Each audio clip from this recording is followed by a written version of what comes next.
안녕하세요. 인생을 바꾸는 관점입니다. 오늘은 정말 절대 받아선 안 될 취급을 받으면서도 아들과 며느리를 끝까지 이해해보려 했던 원상래님의 사연입니다. 정말 사소한 것까지 모두 참견을 했다고 하는데요. 과연 어떤 사연일지 지금 바로 들어보시죠. 안녕하세요. 저는 곧 70대를 바라보고 있는 원상래라고 합니다. 원래 저는 남들 앞에 나서기보다는 뒤에서 묵묵히 거들며 살아온 편이라고 생각합니다. 어릴 적부터 근면성실하게 살았고 또 희생하면서 살아왔지요. 그런데 살다 보니 참고 사는 것이 예산은 아니라는 생각이 들더군요. 제가 그 생각을 하게 된 것은 바로 하나뿐인 아들놈 때문이었는데요.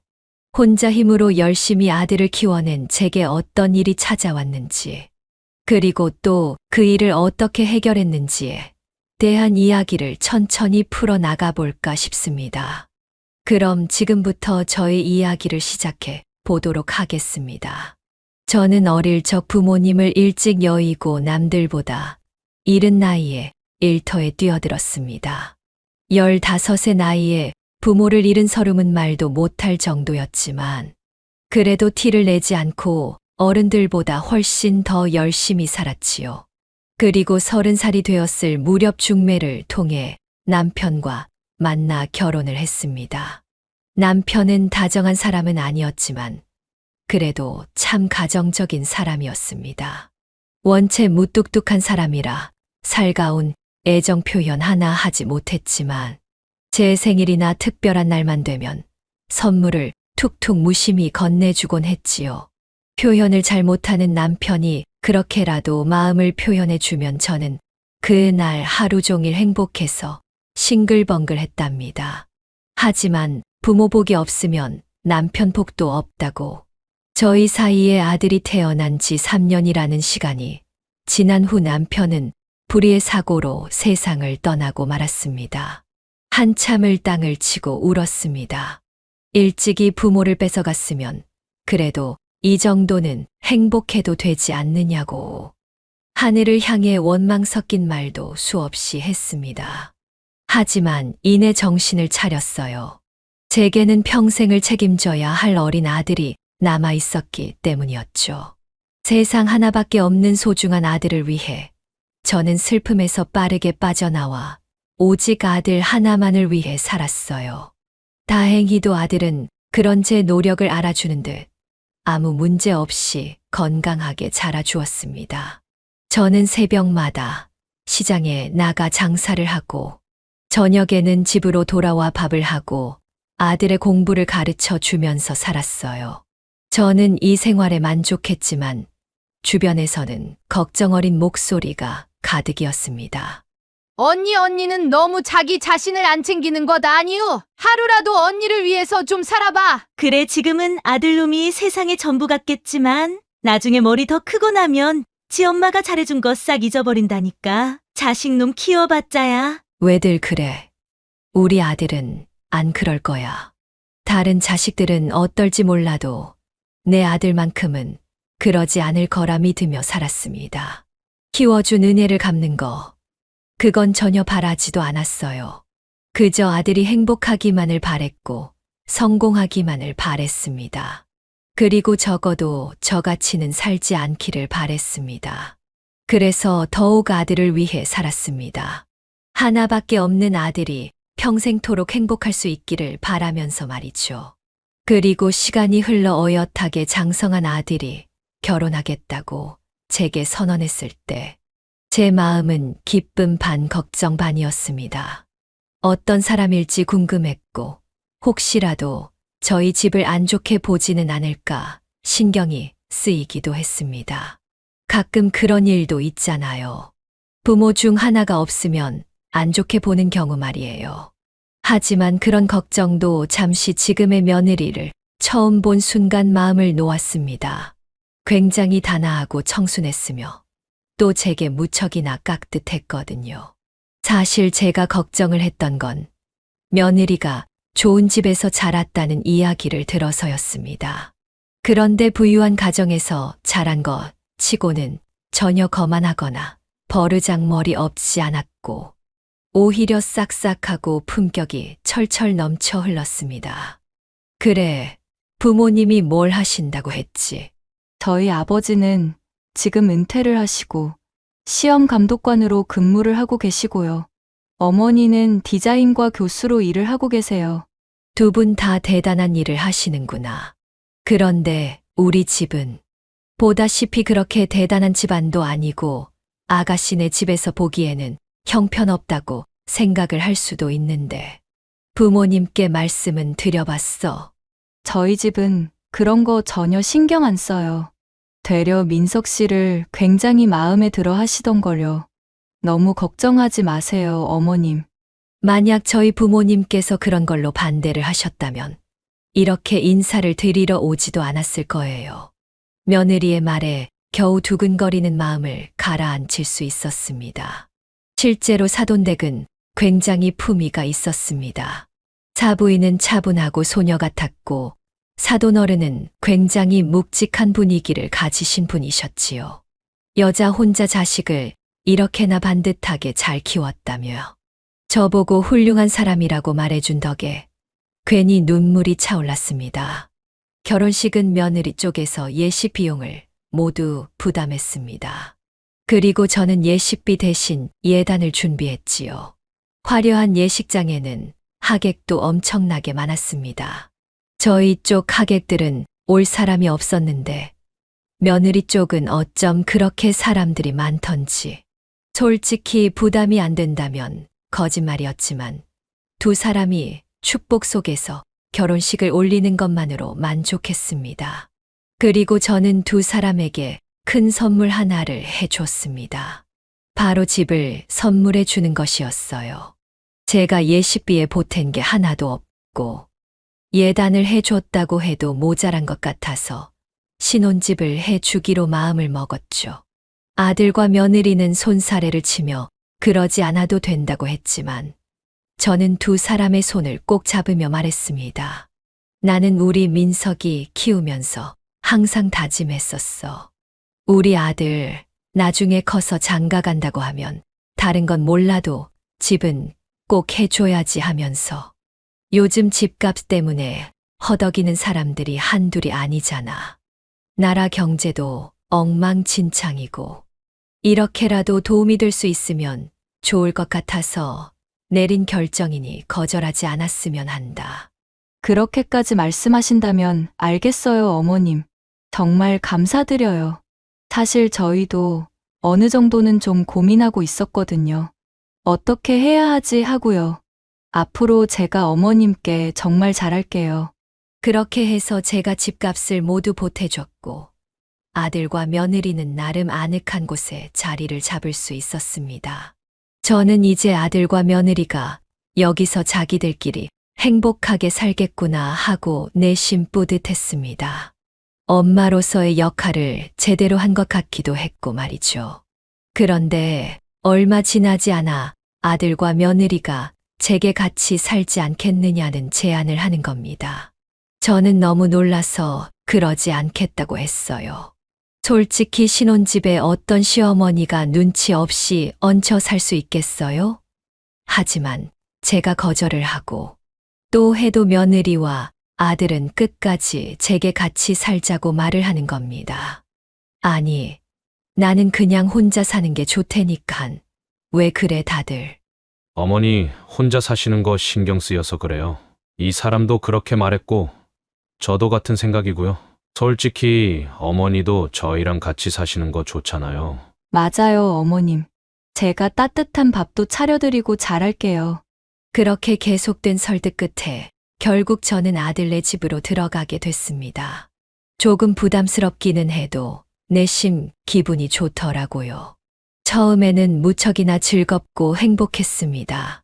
며느리랑 같이 장도 보러 가고 매일 세 사람이 같은 식탁에 앉아서 밥을 먹고 가족 하나 더 늘었다고 이렇게나 행복한가 싶을 정도로 좋았어요. 그런데 어느 날부턴가 며느리의 태도가 조금씩 바뀌기 시작했습니다. 사소한 일에도 쉽게 짜증을 내고 말을 걸어도 냉랭하게 대꾸를 하곤 하더라고요. 저는 이해하려고 했습니다.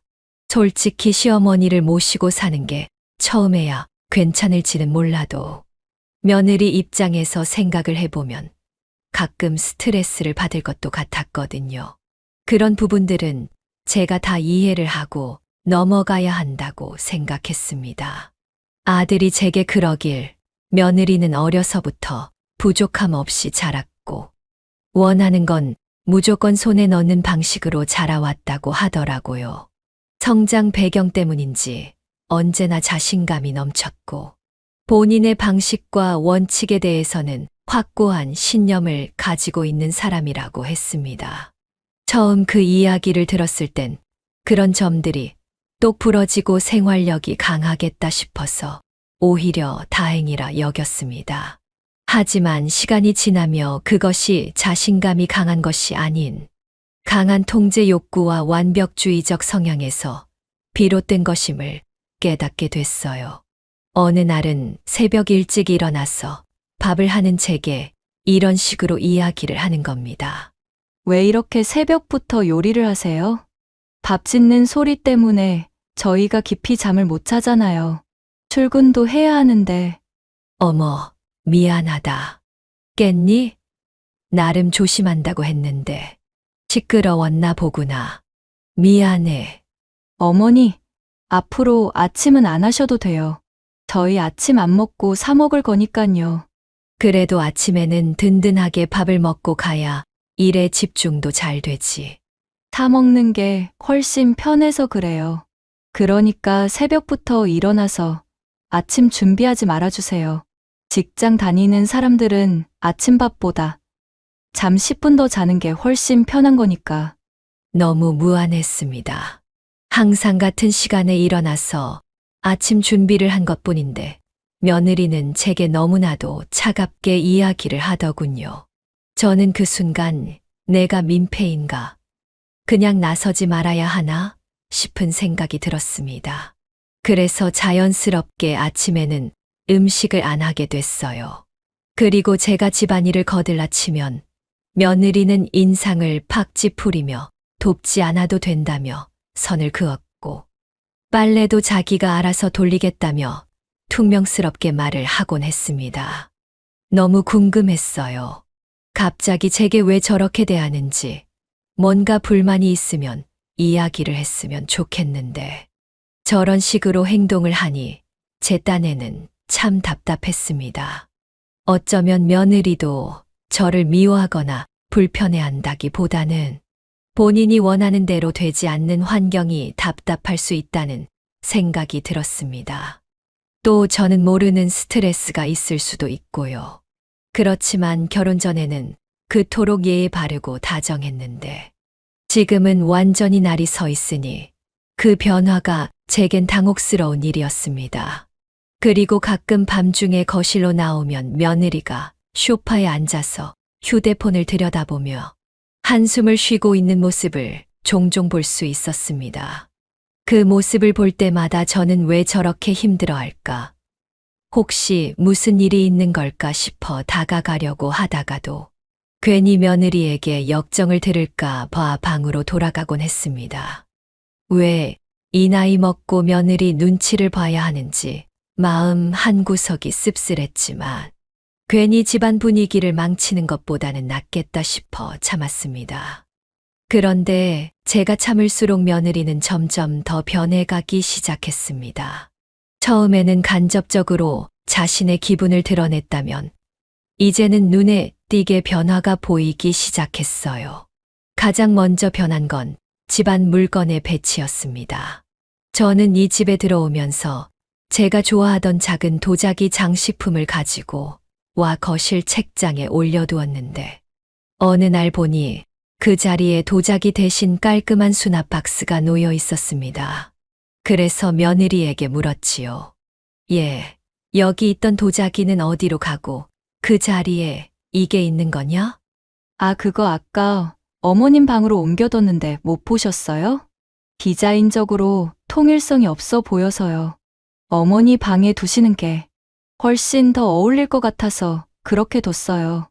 말은 그렇게 했지만 며느리의 말을 풀어보면 결국 제 물건은 거실에 놓기에는 어울리지 않는다는 말과 다르지 않았습니다. 그런데 그건 거실뿐 아니라 주방에서도 마찬가지였습니다. 냉장고 문을 열고 반찬을 꺼내려 할 때마다 며느리는 제 손을 슬쩍 막으며 자기가 방금 냉장고를 정리했으니 필요한 것이 있으면 자기한테 이야기를 해달라고 말했습니다. 저는 어이가 없었어요. 그런 말을 들을 때마다 꼭 제가 도둑질이라도 하려다 걸린 것처럼 느껴졌거든요. 그리고 나중에는 청소를 하는 것에도 간섭을 놓기 시작했습니다. 솔직히 살아온 세월로 보나 엄마로 지내온 시간으로 보나 부엌 일이든 청소든 뭐든 다 제가 우세한 것이 사실인데 뭐가 그렇게 마음에 안 드는 건지 하나하나 말도 안 될 정도로 지적을 놓기 시작했어요. 청소기는 이 방향으로 돌려야 먼지가 훨씬 잘 모인다느니 걸레질도 이 방향으로 하면 더 잘 닦인다느니 말도 안 되는 이야기였습니다. 이쯤 되자 저는 슬슬 집 안에서 움직이는 것 자체가 꺼려졌습니다. 괜히 뭐 하나라도 잘못하면 또 며느리가 다가와 구구절절 사소한 것 하나까지 지적을 할까 싶어 그저 조용히 제 방에 앉아 시간을 보내는 날이 늘어났습니다. 그런데 정말 참을 수 없었던 건 그녀가 점점 저를 제 집에 얹혀 사는 손님처럼 대하기 시작했다는 점입니다. 식사 시간에 제가 무언가 이야기를 하면 대화 중간에 말을 끊어버리고는 아들과 대화 중이라는 식으로 말을 하곤 했습니다. 제가 말을 하면 말의 대부분은 공중으로 분해가 되어버렸고 식탁 위에 제가 직접 담근 반찬 같은 것들을 올릴라 치면 이거는 너무 짠 것 같다. 이거는 너무 싱거운 것 같다며 불평을 늘어놓는 날도 있었습니다. 게다가 어느 날은 제 방 창틀에 작은 화분을 두었는데 그걸 본 며느리가 제 눈앞에서 대놓고 화분을 치우며 말했습니다. 어머님, 화분은 벌레가 생기기 쉽잖아요. 이런 건 되도록 베란다에 좀 두셨으면 좋겠어요. 무슨 말을 하는 건지 모르겠구나. 화분이 왜 벌레가 생기기 쉬워? 되려 공기 정화도 되고 좋지. 저희 엄마가 그러셨거든요. 그래서 저희 집은 화분 안 키워요. 무슨 말을 해도 본인이 다 옳다는 듯 이야기를 하는데 도무지 말이 통하지 않더군요. 그리고 어느 날 저녁 거실에서 조용히 빨래를 개고 있을 때 안방에서 며느리의 목소리가 희미하게 들려왔습니다. 아들과 뭔가 대화를 나누는 것 같았는데 좋은 내용은 아닌 것 같았죠. 그런데 여러분, 그거 아시나요? 사람의 촉이라는 건 무시하지 못한다는 것을요. 저는 비록 나이가 많은 사람이지만 그래도 세월을 살아온 촉이라는 것이 있기에 조용히 아들과 며느리의 방 쪽으로 다가가 두 사람의 대화 내용에 귀를 기울였습니다. 여보, 나 솔직히 말할게. 어머님이랑 같이 사는 거 좀 불편해지기 시작했어. 처음에는 그래도 어머님이 이 집 해주셨으니까 아무 말 없이 모시고 살아야겠다 했는데 안 맞는 부분들이 너무 많아. 뭐가 그렇게 안 맞는데? 나한테 이야기를 해줘야 나도 어머니께 이야기를 하던가 하지. 하나부터 10까지 맞는 구석이 하나도 없어. 빨래하는 것부터 시작해서 요리도 그렇고 청소하는 것도 그렇고 나도 내 스타일이라는 게 있는데 어머님은 나한테 맞춰주실 생각을 전혀 안 하시는 것 같아. 그래서 솔직히 좀 짜증나. 매번 말씀드리는 것도 너무 귀찮고.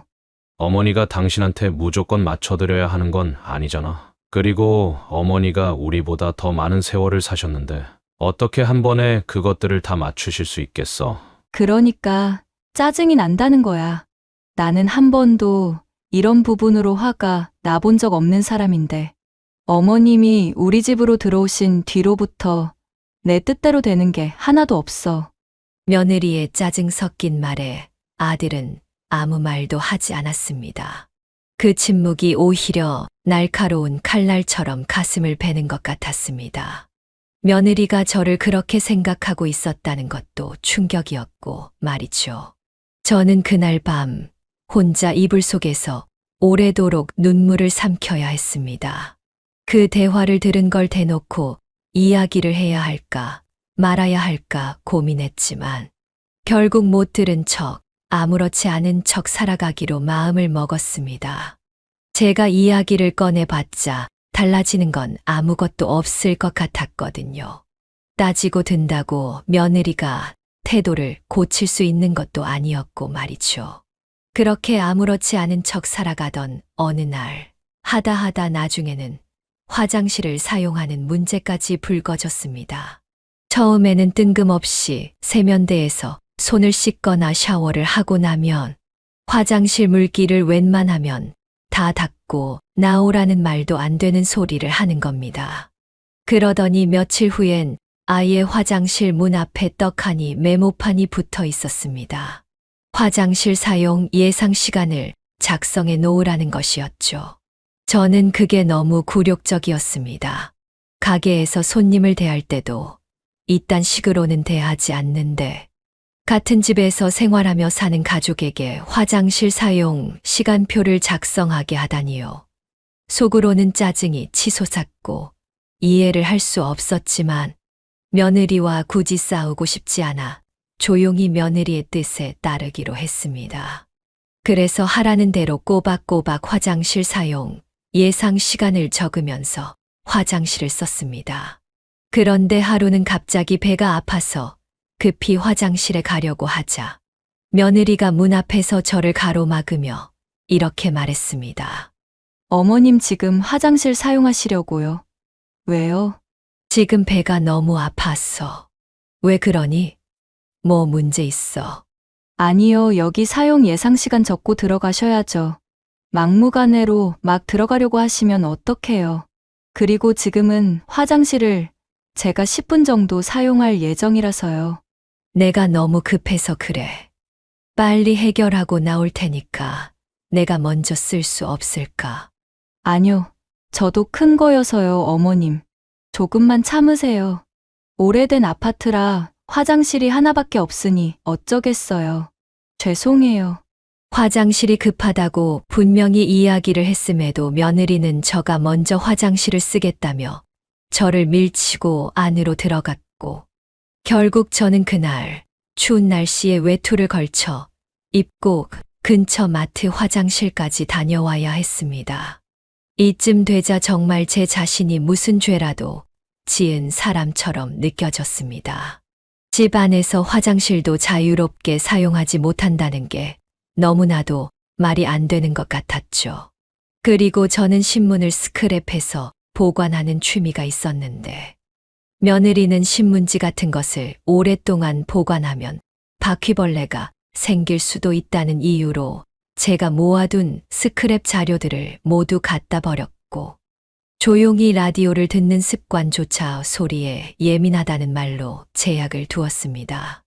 이것도 하지 말라, 저것도 하지 말라. 저는 이 집에서 할 수 있는 것이 아무것도 없었습니다. 말도 아끼고 발소리도 쿵쿵대지 말고 조심스럽게 다니고 숨소리마저 조심해야 하는 삶. 그것이 지금의 제 현실이었습니다. 감옥도 이렇게까지는 안 하겠다는 생각이 들면서 점점 가슴 속에 부하가 치밀어 오르더군요. 여차하면 다 때려 엎어 버릴 수도 있을 것 같았습니다. 화장실에 관한 문제는 처음엔 단지 불편한 수준이었습니다. 화도 나고 짜증도 났지만 100번 1000번 양보해서 며느리가 깔끔하고 확실한 것을 좋아하는 성격이라 어느 정도 이해하고 넘어가려 했습니다. 하지만 그것이 어느 순간부터는 감시의 형태로 발전을 해 나가더군요. 심해진 것은 아마 며느리가 직장을 그만둔 후부터였을 거예요. 어느 날 아침, 저는 화장실 앞에 적혀 있는 하얀색 화이트보드를 보고 깜짝 놀라지 않을 수 없었습니다. 제 이름과 함께 펜으로 사용 시간이 표시되어 있었습니다. 쉽게 말하면 화장실 사용 가능 시간을 지정해 놓은 것이었죠. 처음에는 얘가 장난을 치는 건가 싶었지만 그건 단순한 장난 따위가 아니었습니다. 예, 저기 화장실 앞에 적어 놓은 거 말이다. 저게 당최 무슨 소리인지 이해가 안 가는구나. 그러니까 화장실도 시간 정해놓고 쓰라는 소리냐? 네, 맞아요, 어머님. 그래야 저희가 불필요하게 화장실 동선이 겹치는 일이 없을 것 같아서요. 불편하시더라도 꼭 지켜주셨으면 좋겠어요. 아무리 그래도 이건 좀 아니지 않니? 같은 집에 살면서 화장실 사용 시간까지 지켜달라는 건 사람이 생리현상을 어떻게 참을 수가 있겠어. 정 불편하시면 근처에 공중화장실도 있고 마트 화장실도 있으니까 거기 사용하시면 될 것 같아요. 이건 저희 집 규칙이니까 어머님도 잘 지켜주셨으면 좋겠네요. 게다가 화장실 시간을 정해놓는 것뿐만이 아니라 세면을 하거나 샤워를 할 경우엔 사전에 꼭 말을 해달라는 규칙까지도 생겨났습니다. 저는 순간 무슨 감옥에 들어온 줄 알았어요.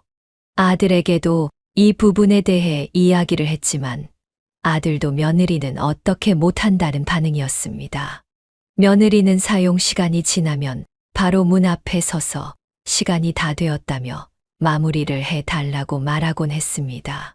급한 일이 있어 정해진 시간 외에 화장실을 사용해야 했을 땐 꼭 저에게 눈치를 줬고 가끔은 아예 이 시간은 제 시간이니까 참아주시겠어요? 라고 말하기도 했습니다.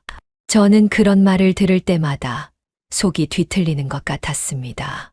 심지어 어느 날은 갑작스럽게 복통이 와서 정해진 시간이 아닐 때 급히 화장실로 들어가려고 하자 며느리가 주방에서 후다닥 달려오며 제 앞을 막아서는 게 아니겠어요? 어머님, 지금 어머님 사용 시간대 아니시잖아요. 왜 들어가려고 하시는 거예요? 지금 내가 갑자기 배가 아파서 그래. 예.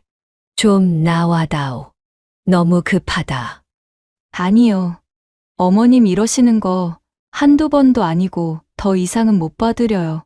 같은 집에 사는 식구면 시간과 약속은 정확하게 지키셔야죠. 안 돼요. 결국 저는 그날 배가 아픈 것도 꾹 참고 근처 마트에서 급한 보리를 처리했고 그날 이후 저는 집 화장실을 사용하기보다는 집 근처 카페나 마트 그리고 공공 화장실을 이용하게 되었습니다. 그것이 차라리 마음이 편했습니다. 그런데 이런 일이 계속해서 반복되다 보니 저는 어느 순간부터 요일을 참기 위해 물 마시는 양도 줄이기 시작했어요. 그러다 보니 몸이 점점 이상해지는 것이 느껴지더군요. 허리가 시리듯 아파왔고 아랫배가 따끔거리기 시작했습니다. 그래서 아들에게 몸이 안 좋다고 이야기를 했죠. 민서가 요즘 몸이 영 안 좋구나. 병원에라도 다녀와야 할까봐. 네. 어디가 어떻게 안 좋으신데요? 허리가 자꾸 아프고 여기 옆구리도 영 아픈 것 같고 소변도 잘 안 나오고. 어머님 뭘 그런 걸로 병원에 가려고 하세요. 나이 들면 하나둘씩 고장이 나는 건 당연한 건데요, 뭘. 어머님께서 너무 예민하게 받아들이시니까 증상도 확 느껴지는 거일 거예요. 약국에서 진통제 같은 거 사서 드시면 괜찮아지실 것 같은데요? 그래요, 어머니. 요새 좀 많이 누워 계시는 것 같던데 운동도 좀 하고 그러세요. 어이가 없었습니다. 세상에 제가 몸이 안 좋고 아프다고 하는데 저런 이야기가 입 밖으로 나올 수 있다는 것이 너무 신기했습니다. 나이가 들수록 몸이 고장나는 건 당연한 일이었지만 굳이 저렇게까지 이야기를 해야 하나 싶었죠. 그런데 나중에는 소변을 볼 때 약간의 피까지 나오는 겁니다. 아무래도 이건 심각한 거다 싶어 저는 참고 참다가 병원으로 향했습니다. 그렇게 찾은 병원에서 내려진 진단명은 바로 방광염이었습니다. 의사 선생님께서도 혀를 내두를 정도로 심각한 수준이었죠. 선생님께서 초음파 결과를 확인하시고 왜 이렇게까지 참으셨느냐고 평소에도 이런 습관이 있으셨냐고 묻자 저는 아무런 대답을 못하고 고개만 끄덕일 수밖에 없었습니다. 너무나 부끄럽고 서러웠습니다. 문제는 여기서 끝나지 않았습니다. 나중에 며느리는 화장실 문 앞에 소형 타이머까지 붙여놓았습니다. 화장실에 들어가기 전에는 타이머를 누르고 들어가야 했고, 벨이 울리면 나와야 했습니다. 화장실 안에 오래 있으면 밖에서 노크를 하거나 문 앞에서 서성이며 기다리는 소리까지 들려왔습니다. 어느 날은 제가 조금 늦게 나왔다고 점심 식사 도중 식탁에서 며느리가 제게 대놓고 면박을 주는 겁니다. 약속은 지키라고 있는 거라고. 다음부터는 시간을 제발 좀 지켜달라고 말이죠. 아들은 그 말을 듣고도 아무런 말도 못했습니다. 며느리에게 아주 꽉 잡혀 사는 것 같았죠. 세상 천지에 제 엄마가 면박을 당하는데 편도 들어주지 않는 아들이 세상에 어디 있나요? 며느리의 무시는 점점 더 노골적으로 변했습니다. 제가 말을 걸면 대답은커녕 시선을 주지도 않았고, 때로는 대놓고 혼잣말하듯 중얼거리며 저를 피했습니다.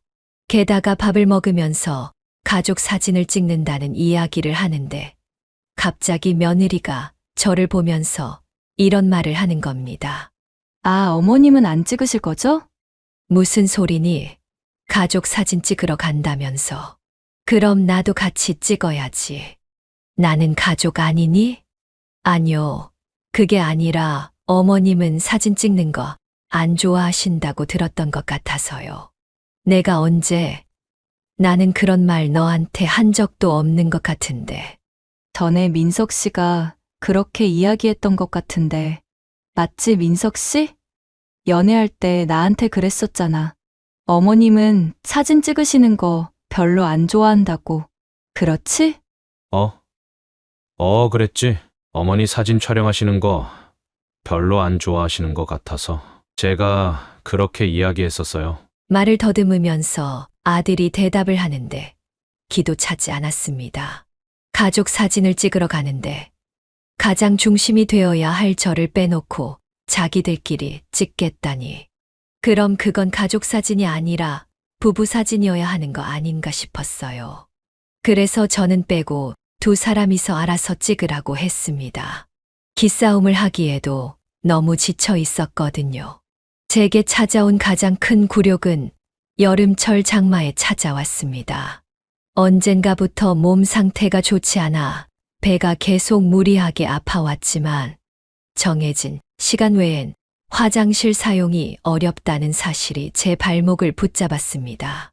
그렇다고 또 계속 화장실에 있으면 며느리가 간섭을 할 것이 뻔했기에 저는 불편한 배를 붙들고서 우산을 들고 빗속을 걸어 마트에 있는 화장실로 향해야 했습니다. 집으로 돌아오는 길.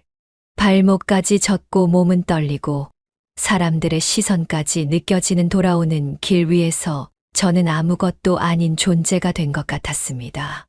두 다리는 후들거렸고 서러움이 확 차올라서 눈물이 빗물에 섞여 멈추지 않았습니다. 그날 이후 겨우 나았던 방광염이 재발했고 멈췄던 항생제 치료를 다시 시작해야 했습니다.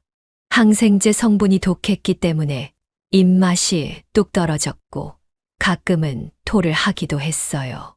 그렇게 비참한 하루하루를 살아가던 저는 어느 날 밤 도저히 참을 수가 없어서 아들에게 어렵게 말을 꺼냈습니다.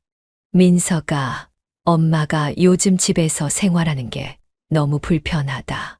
청소하는 것부터 시작해서 살림하는 거 하나까지도 간섭을 당하니 정말 미칠 것 같아. 화장실 쓰는 것까지 제한을 당하니깐 이젠 너무 힘들어.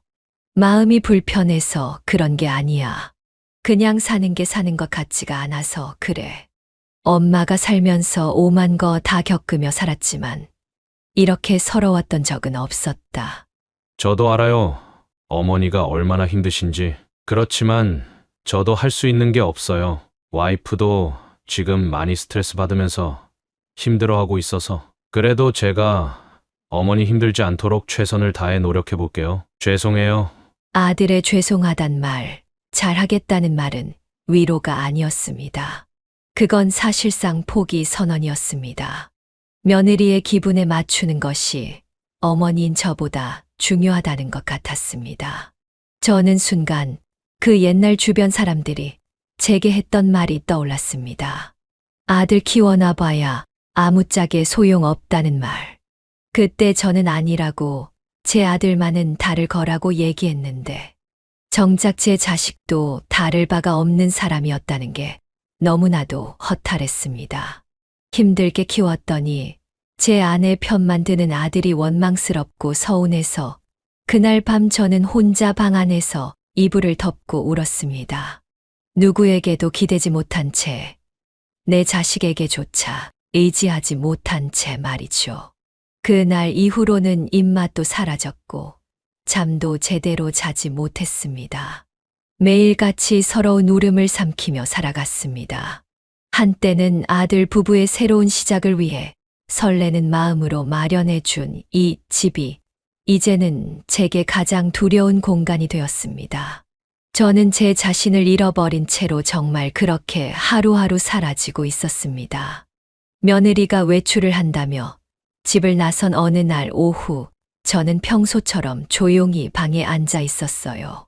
창밖을 보니 햇살이 따뜻하게 비치고 있었지만 제 마음은 차갑고 어두웠습니다. 그리고 며느리가 집을 비운 김에 화장실에 가려고 일어났다가 문 손잡이를 돌리고는 놀라지 않을 수 없었습니다. 손잡이가 돌아가지 않았거든요. 문을 잠궈버린 것이었죠. 며느리는 외출이 길어질 것 같다며 제게 부탁한 것들이 많았지만 정작 화장실 문을 잠갔다는 얘기는 하지 않았습니다. 저는 당황해서 몇 번이고 문을 돌려봤지만 꿈쩍도 하지 않더군요. 게다가 문고리는 동전으로도 열리지 않도록 되어 있었습니다. 그 순간 이 집에서 제가 어떤 존재로 여겨지고 있는지에 대해 뼈저리게 느껴졌습니다. 저는 이제 이 집에서 어른이 아니었습니다. 오히려 정해진 대로만 움직이는 존재, 그것도 화장실 출입조차 허락받아야 하는 같은 집에 사는 동거인이 아닌 통제적 대상. 그 이상도 이하도 아니었습니다. 몸은 물론이고 마음까지도 꽁꽁 묶여버린 기분이 들었어요. 도저히 참을 수가 없었던 저는 핸드폰을 들어 아들에게 전화를 걸었습니다. 몇 번의 신호 끝에 아들이 전화를 받았고 저는 차분하게 이야기했어요. 민서가 엄마다. 지금 화장실 문이 잠겨 있어. 지연이가 아까 외출을 한다고 하고 나갔는데 그때 문을 잠그고 나간 것 같다. 어떻게 생각하니? 아, 지연이가 실수로 잠그고 나갔나 봐요, 어머니. 일부러 그런 거는 아닐 거예요. 제가 지금 일 중이라 문자 남겨 놓을게요. 죄송해요. 너 정말 해도 너무하는구나. 너는 이게 정말 실수라고 생각이 드니? 정말. 이런 일이 한두 번이 아닌데도 정말 실수라는 생각이 들어. 아무리 집사람 편을 들어도 그렇지. 이건 정말 아니지 않니? 아들은 제가 따지듯이 물으니 더 이상 아무 말도 하지 않았습니다. 그 침묵은 저를 완전히 무너뜨렸습니다. 기대도, 바램도, 믿음도 모두 거기서 끝나버렸습니다. 저는 그날 밤 며느리가 돌아왔어도 방문을 열지 않고 꼼짝없이 누워만 있었습니다. 밥도 먹지 않고 말이죠. 그리고 늦은 새벽이 와도 오랫동안 잠을 이루지 못하고 뜬 눈으로 밤을 지새웠습니다. 이제는 더 이상 바보같이 당하고만 살지는 말자. 확실하게 결단을 내리자고 마음을 먹었어요. 이대로 살아가다가는 정말이지 단명해버릴 것만 같았습니다.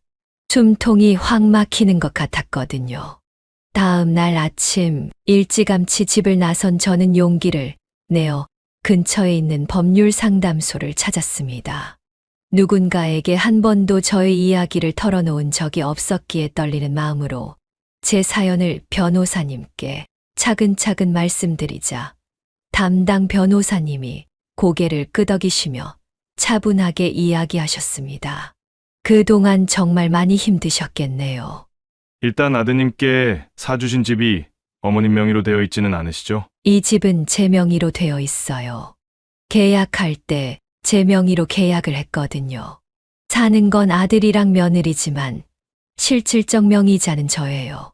그럼 어머님 명의의 아파트이기 때문에 법적으로는 어머님 소유라고 볼 수 있어요. 따라서 거주자에 대한 통제나 제한 등은 명백히 위법한 행위로 볼 수 있어요. 또한 인권 침해 역시 별도로 문제 삼을 수 있고 필요하다면 형사적 조치를 취하는 것도 고려해 보실 수 있어요. 그 말에 저는 처음으로 누군가 제 억울함을 알아준다는 안도감을 느꼈습니다. 변호사님은 간단한 내용 증명부터 시작해 볼 것을 권했고, 아들 부부에게 경고의 형식으로 보내는 편지가 될 거라고 말씀해 주셨습니다. 그 말을 들은 저는 당장 실행을 하기로 마음을 먹었고, 바로 법률사무소에게 사건 위임을 진행했습니다. 그리고 정확히 일주일 후 아들과 며느리 앞으로 내용 증명이 도착했고, 그 안엔 다음과 같은 문장이 적혀 있었습니다. 해당 아파트의 실질적 소유자, 거주 자유를 부당하게 제한하고 있으며, 이는 명백한 불법입니다. 동일 행위가 계속해서 반복될 경우 손해배상 청구 등 민형사상의 모든 법적 조치를 취할 것임을 경고합니다. 이 문장을 천천히 읽어나가는 제 손이 덜덜 떨렸지만 한편으로는 가슴 깊은 곳에서 무언가가 피어오르는 걸 느꼈습니다. 이제는 더 이상 아들이든 며느리에게든 바보같이 순순히 당하고만 있지는 않겠다는 하나의 어떤 결이었어요. 아들과 며느리는 내용 증명을 읽어보더니 깜짝 놀라며 제게 말했습니다. 어머니, 이게 대체 무슨 말이에요? 저희가 뭘 침해했다고요? 내 인권, 화장실도 제대로 쓰지 못하게 하고 여러모로 나를 힘들게 했잖아. 힘들다고 괴롭다고 말해도 내 이야기를 들어주지 않았지. 너희는 어머님, 이건 저희 식구끼리 약속을 한 거잖아요. 저희도 불편함 감수해 가면서까지 이런 것들을 다 지키면서 살고 있었고요. 그런데 왜 어머님 혼자만 그러시는 건데요? 저희는 도무지 이해가 안 가는데요. 이해가 안 가. 그래, 당연히 그렇겠지. 너는 어릴 적부터 네 멋대로 하면서 살아왔을 테니까. 이해가 안 가면 안 가는 대로 살아라. 나는 여기서 멈추지 않을 테니까. 아들과 며느리는 이해가 가지 않는다는 듯이 얘기했습니다. 그런데 두 사람의 반응은 제 안에 무언가가 무너지는 대신 다른 무언가가 다시 일어서기 시작한 순간이었습니다. 저는 제게 찾아온 노년기를 더 이상 바보같이 견디고 또 견디는 것으로 채우고 싶지 않았습니다. 얼마나 더 살 수 있을지는 아무도 모를 일이지만 그래도 남은 시간들을 제 스스로를 깎아먹으며 살고 싶지는 않았습니다. 제가 내린 결정이 어쩌면 저 스스로를 되찾는 첫걸음이 될 거라고 믿으며 천천히 절차를 준비하기 시작했습니다. 저는 제가 스스로 마련한 이 집을 팔기로 마음 먹었습니다. 아들에게도 며느리에게도 이야기하지 않았습니다. 더 이상 그 두 사람과 말 섞고 싶지 않았거든요. 법적인 절차를 통해 이 집을 모두 정리하고 남은 삶을 제가 원하는 방식으로 살아가기로 했습니다. 저로 인해 가정이 무너져 버리든 말든 집이 팔려서 갈 곳을 잃어버리든 말든 이제는 저부터 챙기기로 마음을 먹은 것이었죠. 저는 그렇게 제 삶의 방향을 완전히 틀기로 했습니다. 다시는 눈치 보며 숨죽이고 살지 않겠다고 스스로 다짐도 했어요. 그리고 내용 증명이 전달된 지 한 달도 되지 않아 저는 부동산을 통해 아들네 집을 매물로 내놓았습니다. 집의 소유권은 제 명의였기 때문에 집을 내놓을 수 있는 권리도 제게 있었기에 법적인 문제는 전혀 없었습니다. 담당 중개사는 집을 확인해 보더니 확신에 찬 말투로 제게 말했습니다. 위치 좋지. 평수 괜찮지. 이렇게 좋은 매물은 또 오랜만에 보네요. 얼마 안 가서 집을 사겠다는 사람이 나타날 겁니다. 사모님, 집 잘 내놓으신 거예요. 그래요? 빠른 시일 내로 정리가 됐으면 좋겠네요. 돈이 좀 급해서. 아유, 걱정하지 마세요. 연식은 오래됐지만 워낙 위치가 좋아서 이 정도 조건이면 집 사겠다는 사람들이 줄을 설 겁니다. 집을 팔기로 한 결정은 오랜 고민 끝에 내린 것이었습니다. 더는 이 집에서 참아가면서 살 이유가 없었거든요. 제가 지낼 곳은 얼마든지 있었기에 상관이 없었습니다. 그리고 중개사가 자신있게 말한 것처럼 집을 내놓은 지 얼마 지나지 않아 집을 사겠다는 사람들이 속속들이 나타나기 시작했습니다. 저는 수많은 사람들 중에서도 조금은 앳돼 보이는 신혼부부에게 집을 팔기로 결정했어요. 계약서를 작성하러 가던 날, 저는 그 두 사람에게 물었습니다. 신혼인가 봐요. 너무 보기 좋다. 네, 맞아요. 저희 결혼한 지 2주밖에 안 됐거든요. 부모님 집에 얹혀 살다가 이대로는 안 될 것 같아서 집을 찾고 있었는데 가격이 너무 괜찮아서 감사해요. 좋은 집 내놔주셔서. 천만에요. 저야말로 고맙죠. 이렇게 예쁜 부부가 우리 집을 사주니 거기서는 좋은 일만 생길 거예요. 좋은 말씀 감사해요. 그 두 부부를 보고 있자니 저도 모르게 눈물이 날 것 같았습니다. 이런 예쁜 부부의 모습을 기대했었는데, 그런 모습을 기대하면서 집을 마련해 준 것이었는데, 어디서부터 어떻게 잘못된 건지 도저히 갈피가 잡히지 않았습니다. 하지만 이내 마음을 다시 다잡았어요. 어차피 속상해 한다고 해도 달라질 수 있는 건 하나도 없었기 때문이었죠. 계약서를 모두 작성한 다음 저는 집으로 찾아가 아들과 며느리에게 집을 팔았다는 이야기를 전했습니다. 처음 듣는 이야기에 아들과 며느리는 눈을 휘둥그렇게 뜨며 제게 따지듯 물었죠. 무슨 말씀을 하시는 거예요? 어머니? 집을 팔아넘기셨다뇨? 저희가 지금 이 집에 살고 있는데 집을 마음대로 파셨다고요? 저희 동의도 없이요? 맞아요, 어머님. 이건 정말 경우가 아니죠. 그럼 저희는 어디로 이사를 가라는 말씀이세요? 이 집은 엄마 명의야. 엄마가 산 집이고 엄마가 평생 모은 돈을 털어서 너희에게 마련해 준 집이었어. 너희 둘이 잘 살길 바라며 기꺼이 그 돈을 썼는데 너희는 나한테 어떻게 대했니? 사람만도 못하게 취급을 했잖아. 이젠 더 이상 참고 살고 싶지 않았고 너희 정신을 번쩍 들게 만들어주고 싶었다. 아무리 그래도 이런 식으로 나오시는 건 아니죠. 다른 것도 아니고 사는 문제인데 이거는 어머니가 잘못하신 거예요. 왜 이렇게 감정적으로 나오신 건데요? 차라리 힘들면 힘들다고 말씀해 주셨으면 저희가 사과라도 했을 텐데요. 힘들면 힘들다고 말을 하지 그랬냐고. 나는 이미 수차례 너희한테 힘들다고 이야기했어. 내 이야기를 들어주지 않은 건 너희 두 사람이고 나는 언제까지 참고 살아야 하니? 언제까지 속으로 끙끙 앓기만 해야 해. 너희 때문에 내 몸도 버리고 마음도 버렸어. 더는 내 스스로를 버리게 만들고 싶지 않아서 내린 결정이다. 나를 원망하기 전에 너희가 나한테 어떻게 행동했는지를 생각하는 게 먼저 아니니? 그래도는 무슨. 아무튼 집은 팔렸으니 이사 갈 준비나 해라. 나는 시골로 내려가 살 테니. 아들과 며느리의 침묵이 길게 이어졌습니다. 오히려 그 침묵이 제게는 묘하게 위안이 되었고 더 확고한 결정을 하게 만들었습니다. 그로부터 일주일 뒤 저는 짐을 정리해 새로운 곳으로 향했습니다. 새로 이사를 한 집은 시골에 있는 작은 주택으로 조용하고 아늑한 곳이었습니다. 친구가 살고 있는 동네이기도 했기에 집을 싼 값에 살 수 있었죠. 무엇보다 아들과 며느리가 없었기 때문에 제 마음도 편했고 시골이었기에 공기도 좋아서 마음을 정화시킬 수 있었습니다. 이사 후 제가 가장 먼저 한 일은 작은 화단에 제가 좋아하는 국화와 민들레를 심은 일이었습니다. 매일 아침에 일어나 그 꽃들을 보며 커피 한 잔을 마실 수 있는 여유도 제게 생겼습니다.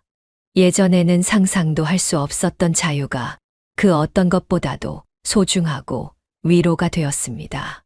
말 없이 짐을 싸서 내려온 후 아들과 며느리는 어떻게 되었는지 모릅니다.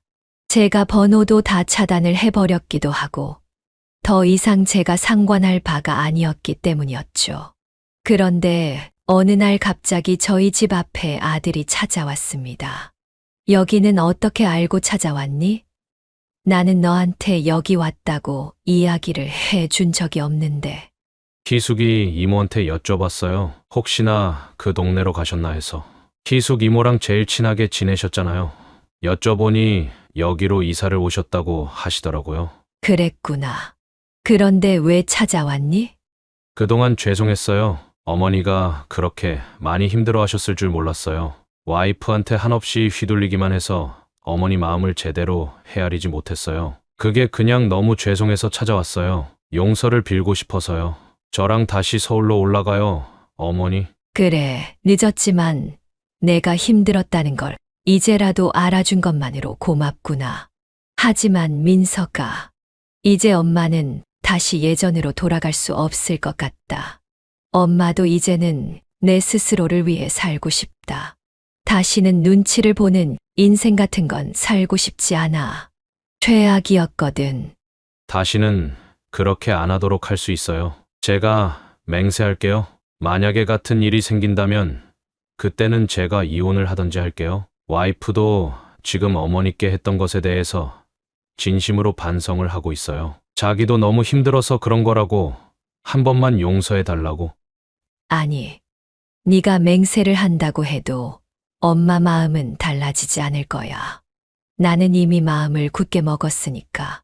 그리고 같은 일이 다시 반복되지 않을 거라는 보장은 누구도 할 수 없는 거잖니. 너 오늘 헛걸음 한 거니까 돌아가. 저의 단호한 대답에 아들은 더 이상 아무 말도 하지 않았습니다. 하지만 저는 아들이 저를 찾아왔다는 것 하나만으로도 아들의 진심을 느낄 수 있었고, 차가웠던 마음 한 구석이 살짝 따뜻해지는 것을 느꼈습니다. 화해를 한다기보다는 아들이 제 힘들었던 마음을 이해라도 해줬다는 것. 그조차도 제게는 큰 의미였습니다. 시간이 흐르면서 저는 천천히 건강을 회복해 나갔고, 이전에는 감히 꿈만 꾸었던 일들에도 도전하게 되었습니다. 마을 도서관에서 열리는 작은 글쓰기 모임에도 참여하고 있고, 노인회관에서 자원봉사를 하며 많은 사람들을 만나 친해질 수 있었습니다.